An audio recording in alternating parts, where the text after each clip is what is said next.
What if I told you that the most powerful force shaping your life, your government, and the global economy isn't elections, armies, or even money itself, but something quieter, something invisible, something that grows in the shadows while everyone is distracted by headlines and headlines alone? Because tonight, we're not just talking about debt as a financial concept. We're talking about debt as a system of power, a system that has risen, collapsed, and risen again across centuries. And by the end of this story, you might start seeing every tax bill, every stimulus package, every mortgage ad, and every national budget as part of a much larger game that most people never realize they're playing.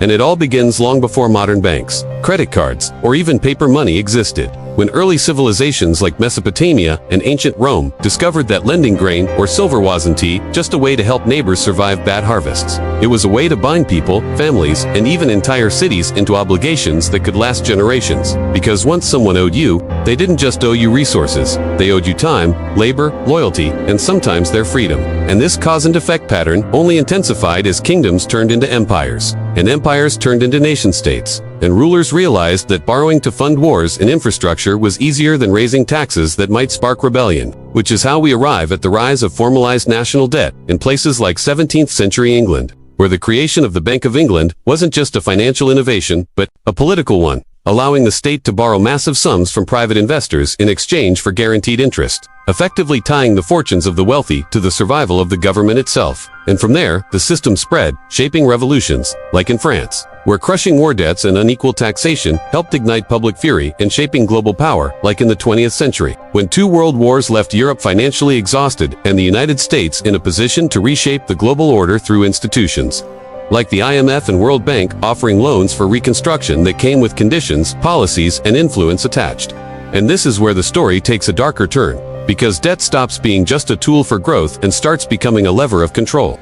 As developing nations in the late 20th century borrowed heavily to modernize, only to find themselves trapped in cycles of repayment where interest outpaced growth, forcing cuts to healthcare, education, and social services just to keep up with obligations made decades earlier. And if that sounds distant or abstract, bring it forward to the 2008 financial crisis, when a complex web of mortgages, derivatives, and leveraged debt collapsed under its own weight, not because people suddenly stopped needing homes, but because the system had turned those homes into financial instruments designed to extract profit at every layer. And when it broke, governments around the world stepped in, not to erase the debt, but to absorb it, transferring private losses onto public balance sheets, which leads us to the present moment where global debt now exceeds 3 times the size of the world's entire economic output, where the average citizen in many countries effectively owes tens of thousands of dollars simply by being born, and where headlines talk about rising interest rates not as abstract numbers but as forces that determine whether families can buy homes, whether governments can fund schools, and whether entire economies tip into recession. And here's the twist most people miss. The system isn't held together by cash. It's held together by confidence, by the shared belief that tomorrow's growth will always be enough to pay for today's borrowing. And every time that belief wavers, whether in ancient Rome when currency was debased to pay soldiers, in the Great Depression when banks failed en masse, or in modern markets when a single country's bond yields spike overnight, the ripple effects spread far beyond balance sheets into real lives, lost jobs, and political upheaval, which brings us to the breaking point of our story. The moment where solutions are promised again and again, from austerity programs to stimulus packages to debt forgiveness initiatives, each one framed as the fix that will finally stabilize the system, yet each one often creating new dependencies and new imbalances. Because cutting spending can shrink economies, and printing money can devalue savings, and forgiving debt can shift burdens onto someone else. And this is the fallout phase where public trust erodes, where people start questioning not just their leaders but the rules of the game itself, and you can see it in rising populist movements,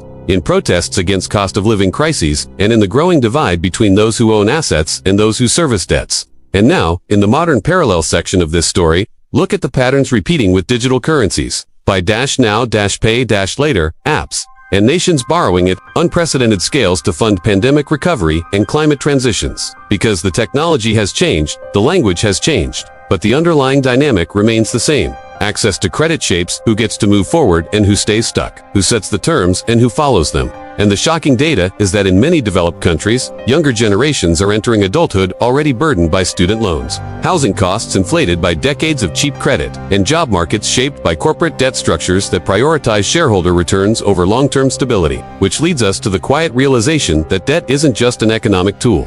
It's a narrative about the future, a promise that tomorrow will be bigger, richer, and more productive than today. And when that promise feels uncertain, everything built on top of it starts to shake. So here are the 3 takeaways that tie this entire story together. First, debt is never just a number. It's a relationship of power between borrower and lender that shapes decisions far beyond finance. Second, systems built on constant growth are vulnerable to moments when reality can't keep up with expectation.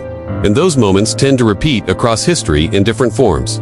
And third, understanding how debt works, who benefits from it, and who bears its risks is one of the most important forms of literacy in the modern world. Because whether you're voting, investing, or just choosing how to manage your own finances, you're participating in this system whether you realize it or not. And the open-ended thought I want to leave you with is this: if the future is what pays for the present, what happens when the future can't keep up? And more importantly, who decides how that cost is shared? And if this story made you see the world a little differently, take a moment to like, subscribe, and share this video with someone who's ever wondered why everything seems to be getting more expensive. Because the more people who understand the quiet system behind the headlines, the harder it becomes for it to stay invisible.